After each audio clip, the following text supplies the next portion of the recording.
Hello, screenwriters, and welcome to Writing for Screens. Today's episode, I Have Thoughts. What am I doing here? My name is Glenn Gers, and I am coming to you lately, if I can make it, on Tuesdays and Thursdays at 1 p.m. Pacific Standard Time Zone to talk about writing, to talk about screenwriting, to answer some questions about writing or screenwriting, but most of what this channel is about, most of what I have to offer is here on the channel. This is a little capture of the channel as a whole, and if you look down at the bottom, you'll see playlists, and the first three of those playlists: Screenwriting Essentials, Screenwriting Tools, Skills, and Craft, and The Process, Being a Writer. This is where the good stuff is. This is where the magic really happens. These are lessons, 10-minute videos, usually 10-ish, 10-minute videos that take on a topic. Each one is a very deep dive into a particular topic, and the topic is the title and the thumbnail. So you got genre, flashbacks, dramatic action, whatever it is that I've got to say, I've tried to boil it down to something useful, to tools and skills and tricks and process that you can use in your own way, because there is no one way to be an artist. So therefore, I cannot tell you how to do it. I can just tell you some things that I learned in my 25-year career writing for TV and movies.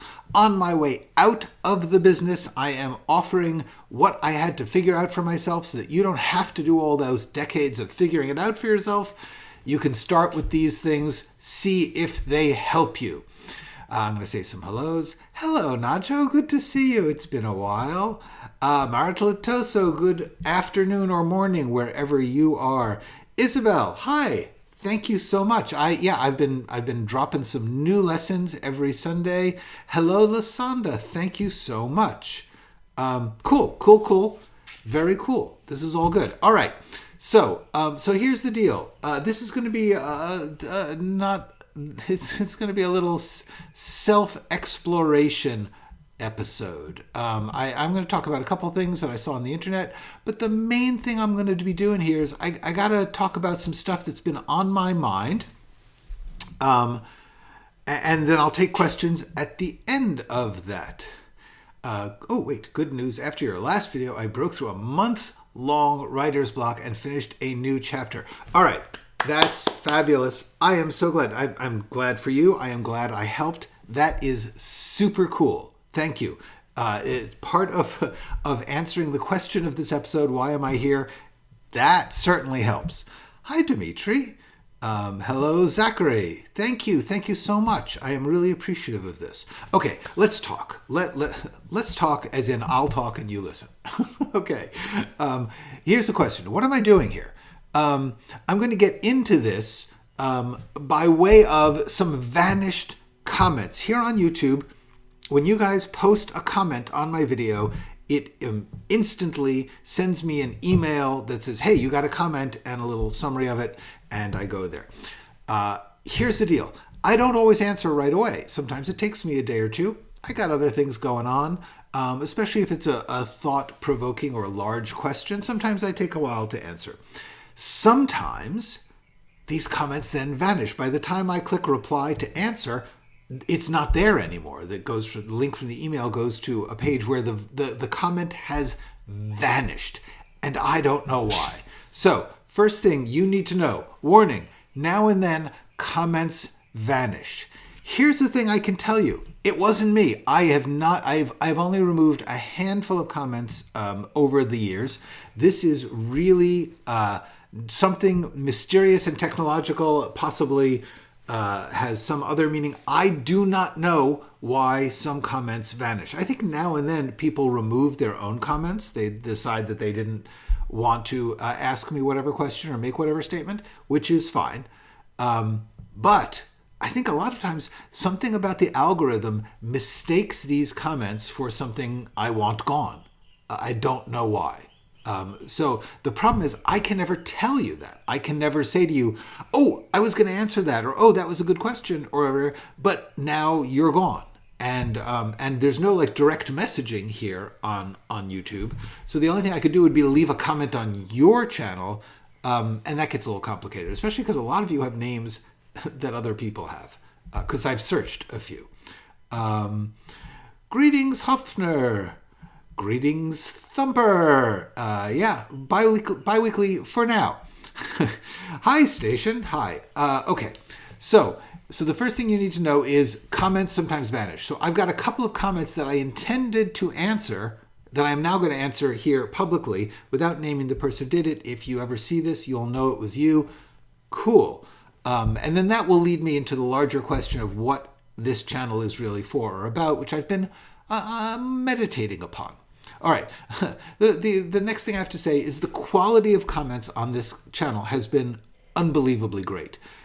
You guys are so, and by guys I mean humans, people of all types, so positive, so encouraging, so funny, so nice. It's rare. And I read an analyst who had written that when you get over 10,000 members of a group, comments start to go south and start to get ugly. This has not happened. We are closing on 16,000 and still your comments are just so great. They're so positive and encouraging and I like that. That is my favorite thing.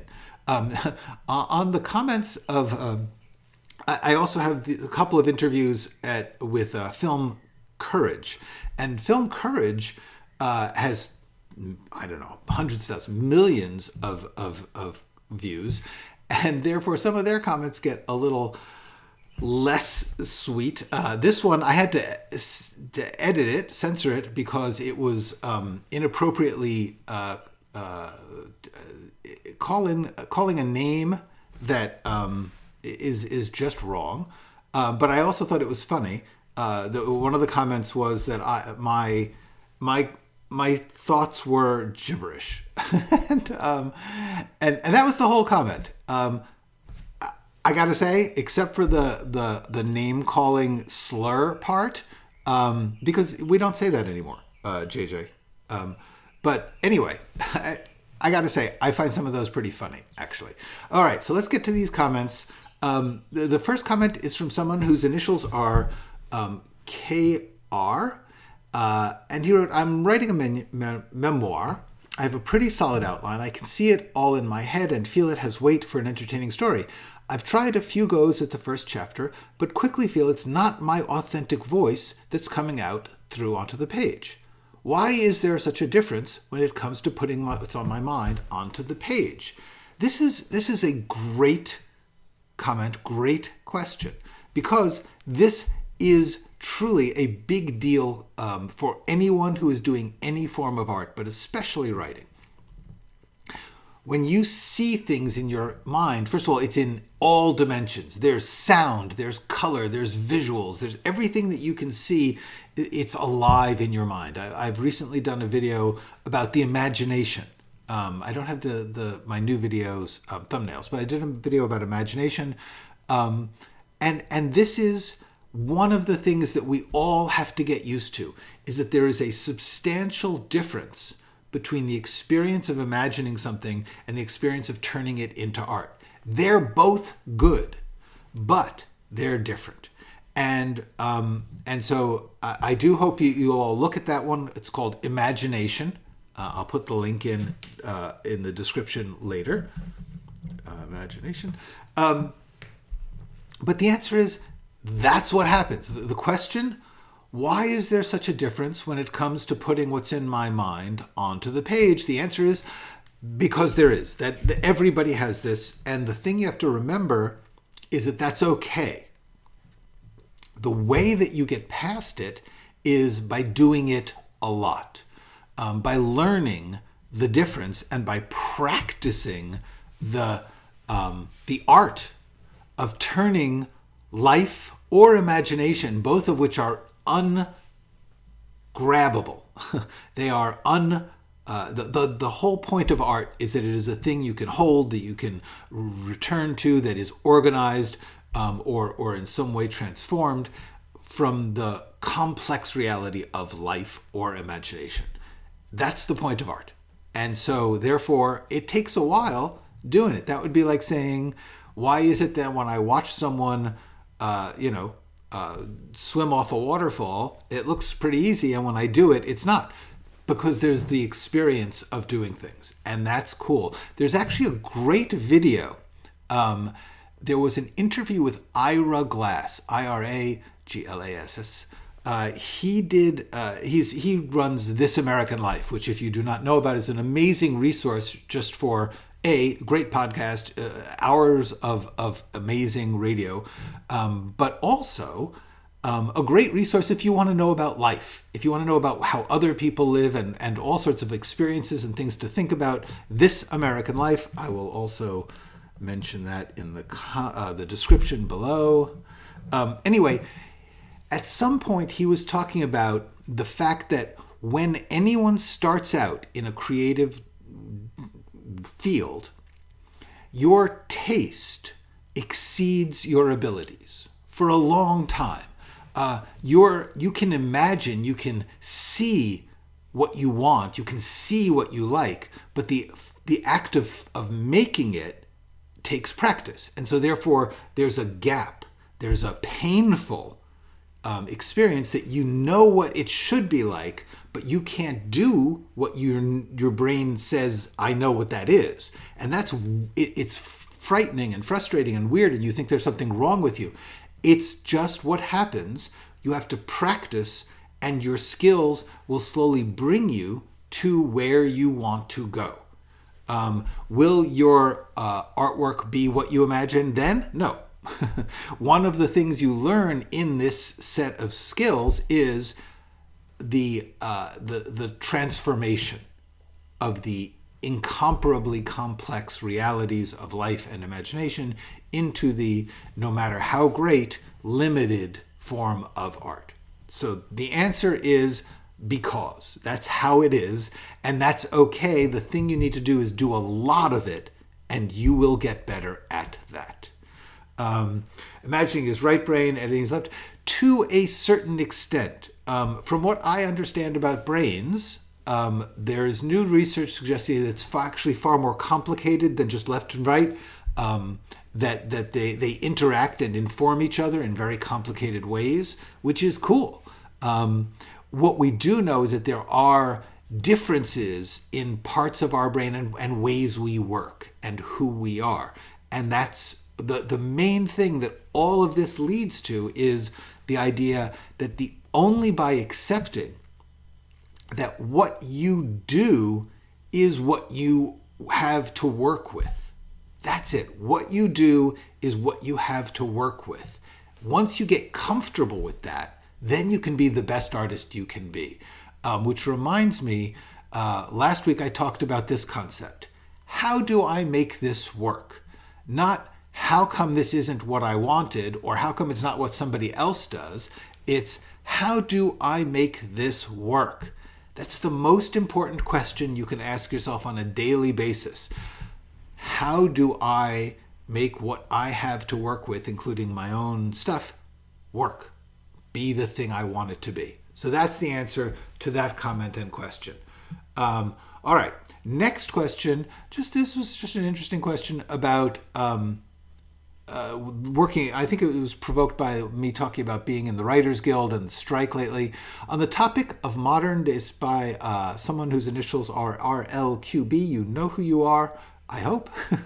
On the topic of modern day studio production protocol, is there any truth in the rumor of the scrapbooking method, where studios will shoot multiple different scenes or endings for a movie that deviate from the original script or unfinished script, and then try and assemble whatever story they want in the edit, as opposed to having a clear vision for the plot, characters, and organically making changes, reshoots in the production as better ideas are discovered, the way that almost all movies were made? Or is this just a writer's gig situation? So the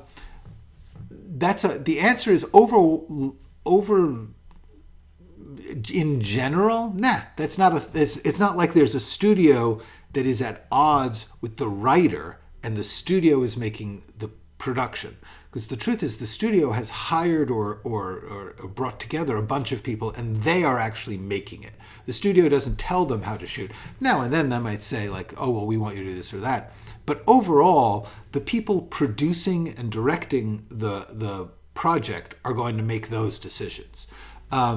If there is a situation where, for instance, the script says one thing, the director wants another, the studio wants a third thing, they might say, you know what, let's cover all those bases and so that we can see. Or, as you've said very often, as in things that I've worked on sometimes too, there are reshoots. They will finish a movie to a certain extent, shoot it, edit it, show it to people, and then go, oh, you know what, we need this scene or we need that. That happened with me on Fracture. It happened with me on Disfigured. I was the studio.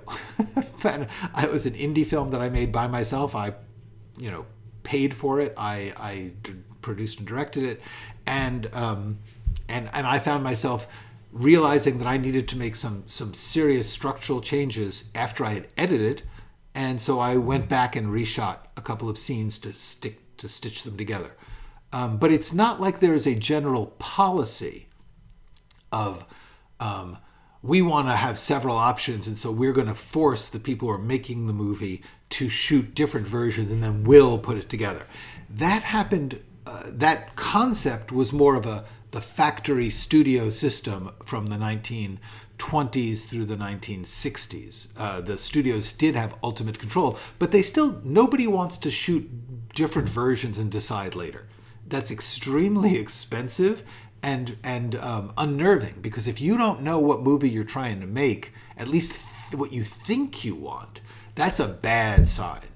Nobody starts, especially now that movies cost $50-60 million as like a mid-range budget. Nobody's going to say, hey, let's spend $50-60 million, but we're not really sure what this is. That really does not happen much. What does happen is sometimes they will say, let's reshoot and try a different ending or a different version of a scene. That happens a lot. But there isn't, as far as I know, a studio plan to do that. What there actually was, I think it was the director George Stevens, and there were studios would ask that things be shot in a certain manner that allowed for editing. For instance, Sidney Lumet and a lot of other directors they will shoot in such a way that you can't cut in a different way. The shots are planned and they are going to be stitched together, so he doesn't bother to shoot another version of it or a wider shot that they cut away from sometimes, because he knows how he wanted it. And so partly self-protection, but partly just like, why would I waste the money to shoot a scene that I'm not going to use? But George Stevens, actually, interestingly, from what I understand, he shot every scene from every side. He would just shoot the entire thing, wide shot, mediums, close up, and then he would go around to the other side, to a side, 1/4 of a turn around, and he covered every scene from every angle, every size, so that in editing he had the unlimited potential, but it was also unlimitedly boring. The thing about that is that you're just doing standard shots, which you can then put together in any order, but they're going to be any order of standard, which to me is mostly a bad way to do things. Hi, Butte. So that's the answer to that vanished comment. One of the things I'm, again, trying to tell you guys is now and then, for reasons beyond my knowledge or control, your comments to me will be posted on YouTube, and then 24 hours later, they're gone. They've been removed. I don't know why, but often I was planning to or trying to reply to them, but by the time I click reply, it's not there to be replied to. And so A, I apologize. B, if that happens, if your comment vanishes, try again, because I'll take another shot at answering it. Seriously, I think sometimes YouTube thinks I don't want to answer because I'm busy and I don't answer right away. I don't know. All I know is if you have a comment or a question and for some reason it gets deleted, that was not me. If it is me, I will say, and you post it again, I'll say, please stop saying that. I don't want that on my channel. But that's only happened like once or twice. Mainly, it's YouTube, and I don't understand. Frankly, it's not even YouTube. It's some algorithm that is making a mistake. Okay. Mad Max Fury Road, indeed, probably all Mad Maxes, probably all of George Miller's movies, but certainly Mad Max Fury Road famously was scripted from the storyboards. In other words, he and the writer and a storyboard artist together created what they wanted, and then they wrote a script of what they storyboarded. Cool way to work if you can, if that's how your mind works, and if you have the ability to pay someone to do those things. Cool. Yes, Mad Max Fury Road, and it pays off. That's an amazingly made movie. Okay, so then there's this other vanished comment that will lead me into the bigger question I have today, which is there were ideas for things to do with the channel, thoughts about this channel. They were good ideas. One was I should cut my live streams, since my live streams often take on a series of questions and answers, and if somebody wanted to look up or watch that question and answer, they would have to know that it was in the hour. Whereas if I chopped it into little bits and said just this question and answer, then you could scan through my videos and say, oh, here's that question, I'll watch that because I want the answer to that. That's a good idea. The reason I have not done it is because it takes a lot of work on my part to go through them and copy them and cut them up and repost them. It's if I was, and this is the larger question, what am I doing with this channel? If I was devoting myself full time to doing this channel, that would be a great thing to do. I should do that. I may yet do that down the line. At the moment, it's just too much work. Plus, I've sort of avoided watching these live streams back because how much of me can anyone take? I mean, honestly, I cannot look at myself and listen to myself that much. Suggestion was made, why not get someone to do it? And the answer is, I can't afford to pay that. Someone who does editing, they're doing work. They should be paid for their time. Yes, I suspect there are people who would volunteer to do it. I would not allow them to work for free, just as I would not want to be asked to work for free, although I have been asked and now and then even done it. But overall, if you are working, you should be paid. If you are collaborating, that's a different thing, but this would be working for me, doing me essentially a favor. Other suggestions from this, what can we do with the channel to make it even more exciting, is take the step-by-step videos that I did. There's 260 of them, which led to a script. That script is an hour-long pilot, and the question is, what do you do with your pilot? And it would be really cool for me to show you the steps of submitting it to festivals, of showing it to a director and getting notes, maybe setting up a writer's room to work on what happens next. Those are all great ideas, which I am not going to do at the moment. Maybe down the line I will, but at the moment I just can't do that much work on this channel. So, hello, Wolf Powers. So that now we get to the big question, the question of the hour. What am I doing here? What is this channel about? Where am I going? What is going to happen with it? So here's the thing. I know you like it. Your comments have been extraordinary. I've been building an audience slowly, and I know that it is valuable. I do. I am weirdly self-confident when I do things. I am willing to have them totally fail, but I'm also pretty confident that, this is worth doing. I think it's worth doing. Let's see if anyone else does.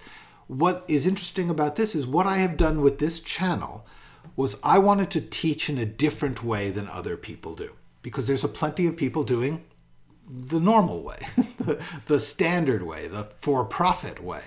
I wanted to do it in such a way that I did not have a conflict of interest between my income and your education.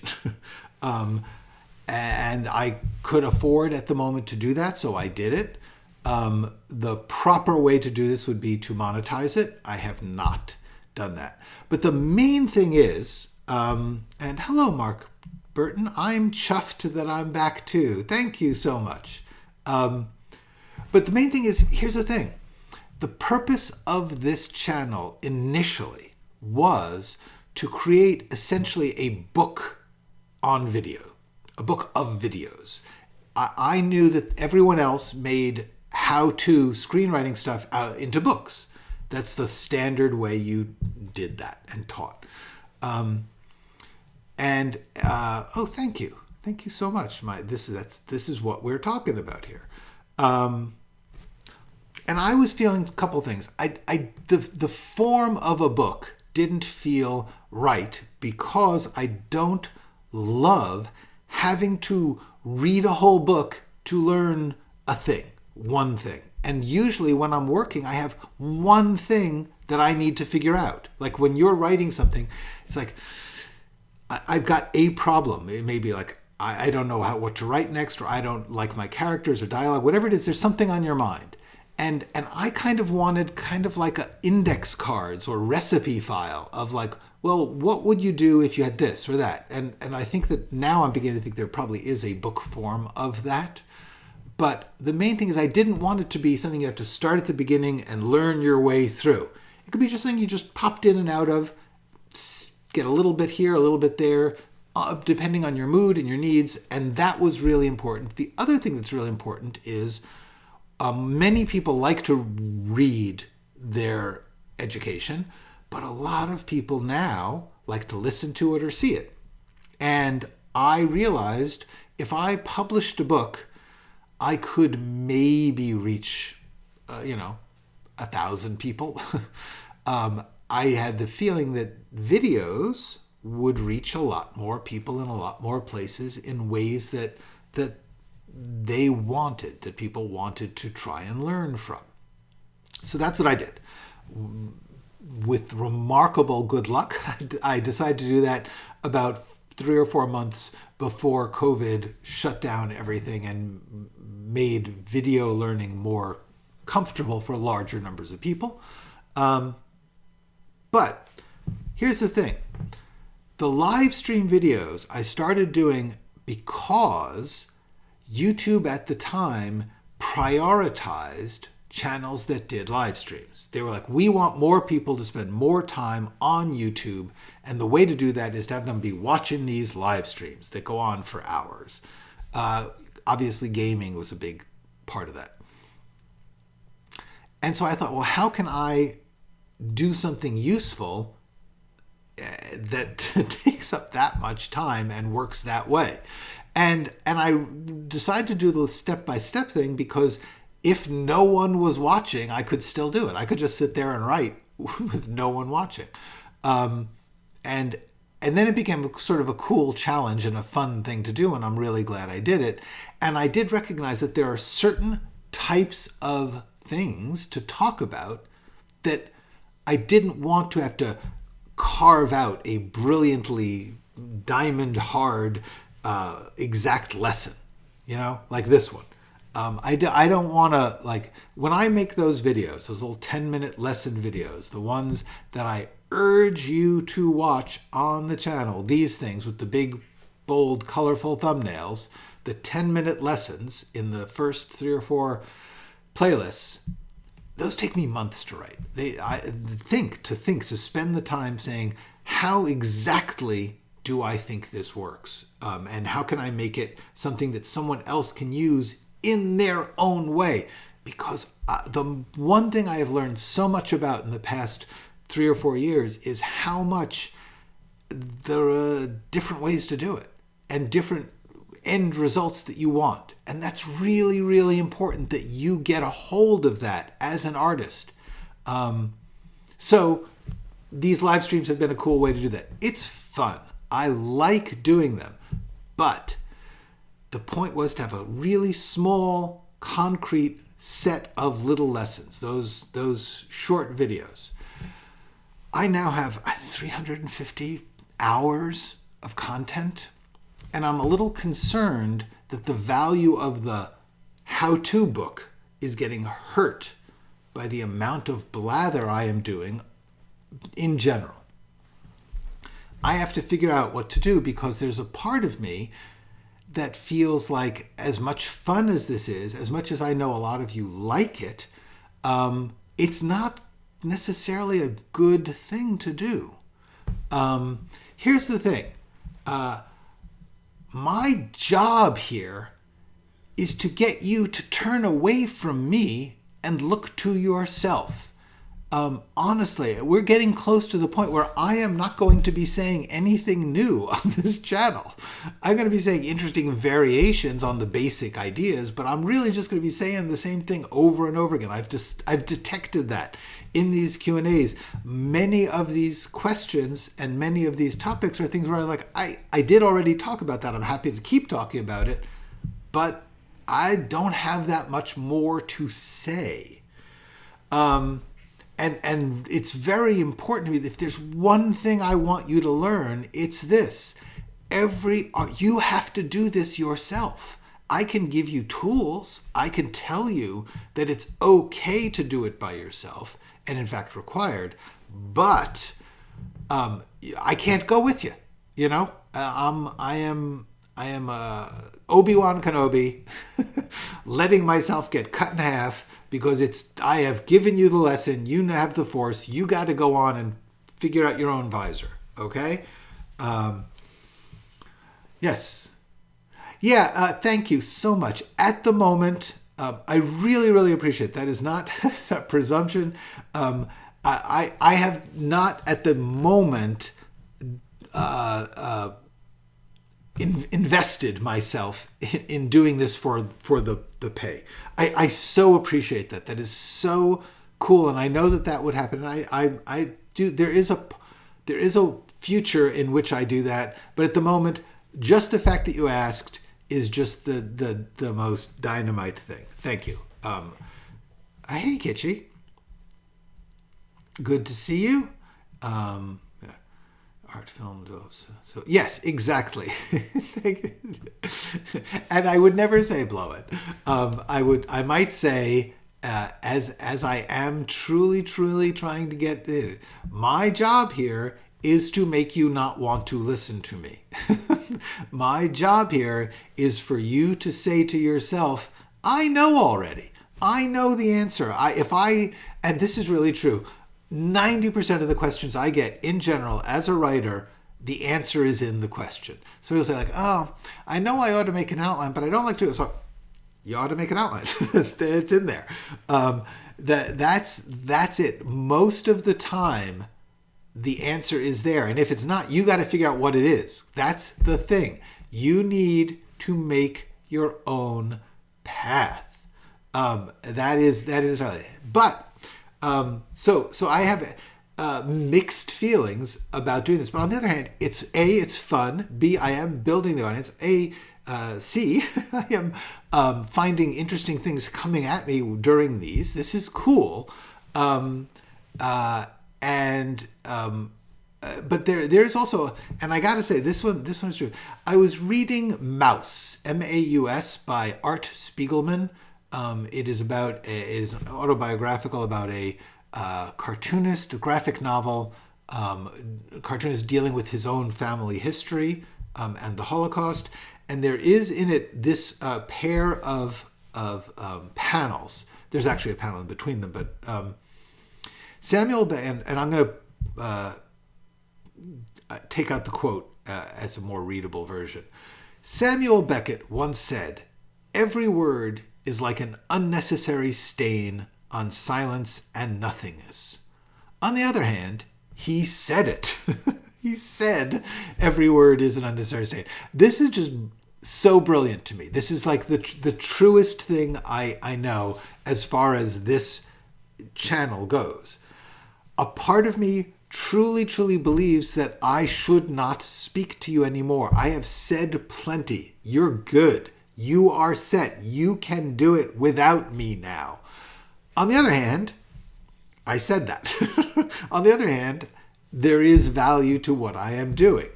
On the other hand, still, it is to my advantage. The more I do, the bigger an audience I'm going to get. The more I'm going to learn as I go. The more I'm going to teach as I go. I know that. That's all cool. And here's the thing. If I do want to, I am writing a novel. I am going to try to do that in the next year. And in doing that, I would be insane to dismiss you, my audience, who have shown an interest in this. The one thing I know about small press or self-published books is you need a base audience to communicate to and say, hey, anyone want to read this? So I would be stupid to stop doing this channel. So the question will be, how can I do it in a way that A, does not keep me from writing? Because the problem is last November, so we're talking, 8 months now, I really wanted to commit to writing the novel, get it done a year from November. That's not going to happen anymore because in the course of getting all those lesson videos shot and finished, it's taken months. What I'm trying to figure out is how can I continue the channel and still carve out a priority of writing the novel. Currently, these live streams take too much work. These are work. I have to plan them out. I have to, I weirdly, despite how I appear, I do write a lot of notes to myself about these. Plus, I do all these visuals, these graphics like this. Somehow or other, they take up a lot of time. So I haven't figured out how I can do both because I know I want to do both. Also, it would be like building a restaurant. Like you open a restaurant, you get people to like the food, you do it for a couple of years, and then when it's going good, you say, well, now I'm done with that. I want to go do another thing. You'll kill the restaurant because I'm the chef. So I'm working on it. The odds are, over the course of this summer, I'm going to explore different ways of doing this. I may end up only doing one live stream a week. I just don't know. But join me on this summer of exploration, figuring out how this can work well. Okay, that said, let me read all these comments that came because there's like a lot of them. Okay, watching it was invaluable. Thank you. I am very, very glad. The one thing I have to say is I cannot believe how many positive, like, you've helped me comments I've gotten. It's freaking unbelievable, and I am so grateful.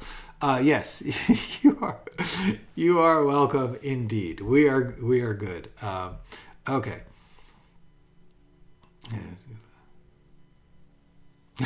Thank you.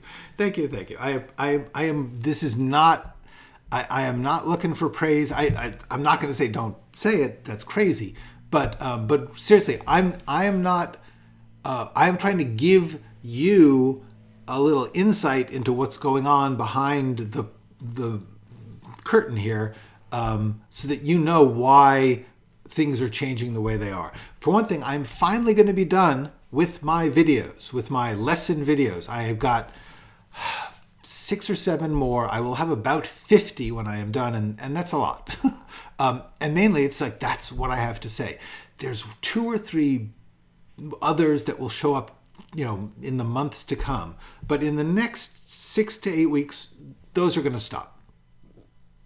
And then the question is, why don't I just shut up? So that's what I'm thinking about. Okay. Show a scene from a first draft. Yes, exactly. To a certain extent, that's what the step-by-step is. I mean, that's 260 some odd hours of that. Yeah, but yes, that's my point.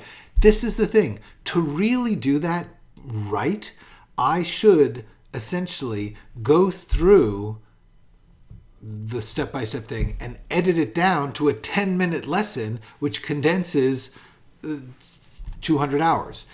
That's the kind of thing I cannot currently do. I'm so glad. Organization is it's hard. It's important, but it's also important not to overdo it. It's tricky. Yay! Okay, hi, Alan. Very nice to meet you. I am glad you found. I am all glad.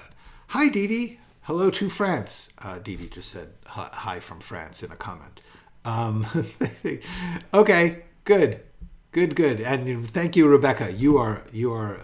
This is what I love, that you guys are also supportive of each other. Yes, go do that. Indeed. Okay. What about a podcast? I know you cannot put the slides with it. Yeah.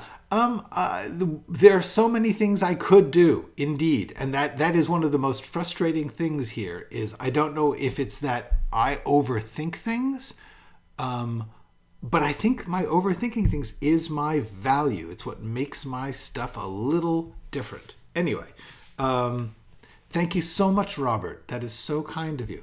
Let me get into a couple of things that I did want to talk about. Not talking about me anymore, because boy, do I feel uncomfortable. I wish that I could do this without having my face or voice on it at all. This is the writing, and that's not personal self-esteem problems. It's just like, I don't believe it's helpful. I believe it is more helpful if it is essentially abstract. Thank you so much. Thank you. You go, Dee Dee. Dee Dee Chur. Thank you. Yes, I will be. The novel is in the works. I took from April till now off from the novel. Last week, for the first time, I reopened my novel folder and I spent a few hours. Actually, it was Saturday morning, and it was so much fun. And yes, I am back, and I will share it with you. Okay.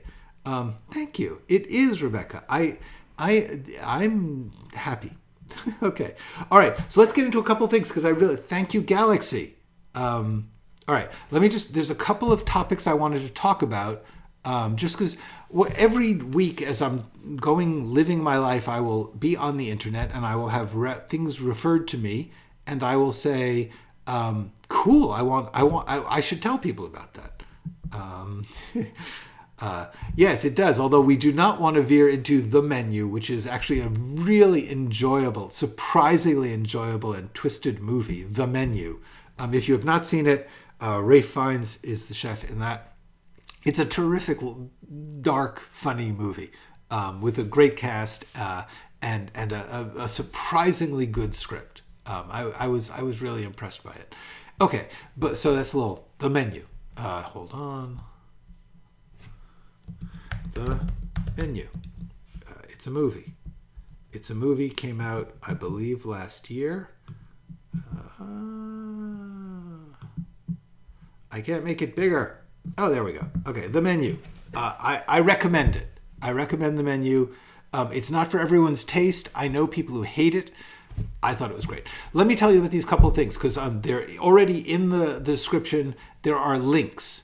The first one is this guy named Cole Hadden, who I do not know, but this is just a screen grab of his Substack this week about why screenwriting books can be harmful. And he says essentially the same things I said in my recent video, Screenwriting Rules, but I thought it was cool that somebody else said it and said it well in many ways. So I just would suggest, if you're in the mood to read a cool thing and maybe get into Cole Hadden's stuff. I don't know Cole. I have never read his Substack before this. But Cole Hadden, How Do You Like Them Apples, or Why Screenwriting Books? The name of his Substack is 5 a.m. Story Talk. And there is a link in the description of this video already there. Try it out. I heard about this on the Screenwright Life. Let me see if I'm sure I have that one here. Yeah, it's a podcast, the Screenwriting Life. I urge you to listen to this podcast. Two people I know and respect a great deal, Meg Lefauve and Lorianne McKenna run this thing called The Screenwriting Life. It's a podcast, and then if you listen to that podcast, you can join. They ask you to answer a question or two to prove that you do listen to it or that you are a human being. A Facebook group. Mixed feelings about Facebook, definitely. However, it happens that they have this Facebook group, and it's got a lot of people in it, and they post really interesting stuff. And they really a supportive, terrific community. The Facebook group for the Screenwriting Life podcast, that's where I got. I'm part of that group, and so I saw Meg had actually posted Cole Haddon's Substack, and it was cool. So that's for me to tell you.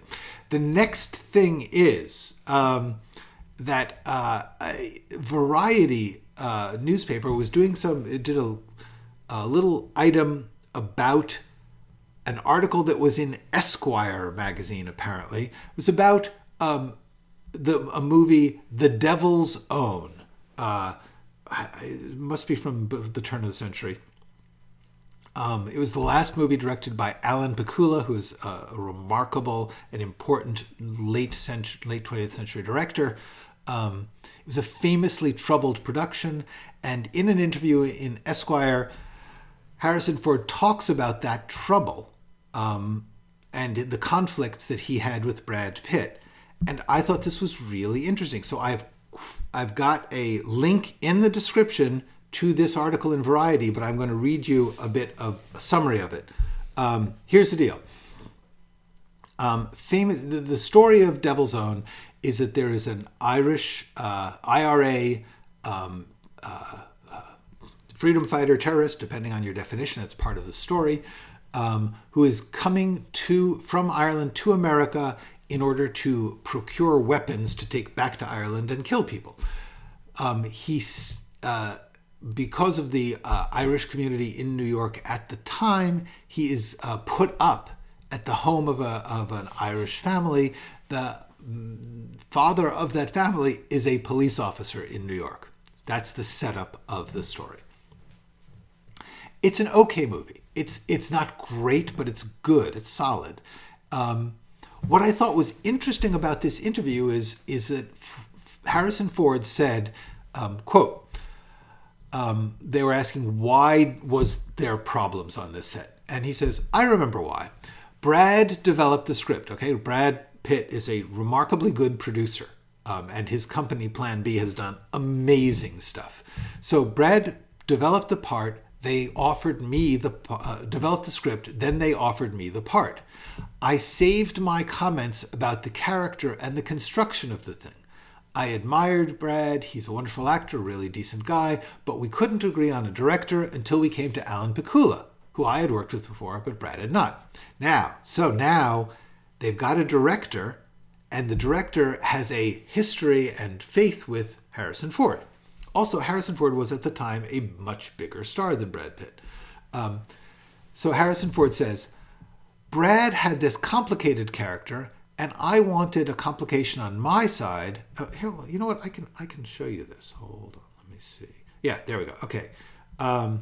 Brad had this complicated character, and I wanted a complication on my side so that it wasn't just a good and evil battle, Ford said. That's when I came up with the bad shooting thing, which is there's a subplot in the story where Harrison Ford, cop, conceals some evidence that a cop partner of his has shot someone. I believe it's a partner. There's a shooting, and they cover up that it was unjustified. So that now there's a moral ambiguity in the cop. So it's not just a good cop, bad IRA guy. In fact, the IRA guy has some legitimate points. Using violence to get them is not great, but it's complicated. So Harrison Ford said, I worked with a writer, and then all of a sudden we're shooting, and we didn't have a script that Brad and I agreed on. Each of us had different ideas about it. I understand why he wanted to stay with his point of view, and I wanted to stay with my point of view, or I was imposing my point of view. And it's fair to say that that's what Brad felt. It was complicated. I like the movie very much, very much. Okay, so the deal is here, the reason I'm talking about this is because I urge you guys to look out for, on a daily basis now, there are interviews with people who were involved in the creation of artworks, writers talking about how they wrote their novel. Whenever something is happening, the publicists require the stars, the directors, the writers of things to do interviews. And very often in those interviews, stuff like this comes up. So Harrison Ford is currently promoting the new Indiana Jones movie. So therefore, he was interviewed in Esquire magazine, and for some reason they brought up a 20-year-old movie, and that was fascinating because what's really, really, what's really, really cool about this is there is no way that the people who analyze movies as finished works of art could see that that's what happened. Okay? It looks like the development of the script was, we want to balance these two characters, and that's what the story is about. But it doesn't quite work. And I don't know entirely why, but now I do entirely know why it happened. It's weird because it should work. The movie should be stronger than it is. It's a nice movie, but it's not great.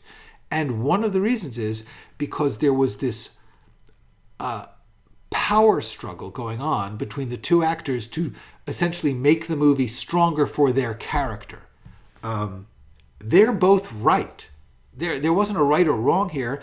And there was just a case of, we can't see what happened to make art the way it is. And it's really, really valuable for you as an artist to find out that, A, if you had written this thing and then you had some other writer brought in by the star to beef up his part and build in what actually was an interesting relationship, but at the same time it damaged the original script. This is complicated stuff, and it happens all the time. All the time. Things do not go in a simple, I have an intention, I am going to make this intention concrete. That's not how art happens. Okay, so that's what I just want you to hear about this and to think about it and to basically take from it, oh, that's why that movie is that way. And you should see that movie. It's a cool movie with some great sequences and some good stuff. But doesn't quite work. But the main thing I want you to see is, this is how art is made. This is the valuable thing I can give you here. If you spend your time thinking, I am going to write a thing and they are going to make it, you will never, ever work as a screenwriter. Also, another writer was brought in to fix that script or to change that script. A lot of my career was coming in and rewriting other people's scripts, which I'm sure they thought were good. Did I make them better? Did I make them worse? That is not necessarily for me to say. Certainly in my opinion, I did. I always tried to. But the main thing is, the making of art is complicated by the initial thing I talked about here, which is that nothing imagined can be made concrete without a translation, without a loss, without a change from reality to artwork.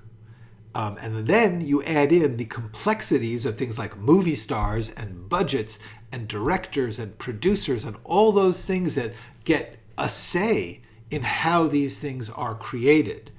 The only way that you can learn that is to do the work, to work on something and then collaborate with other people on it and see what it comes out as.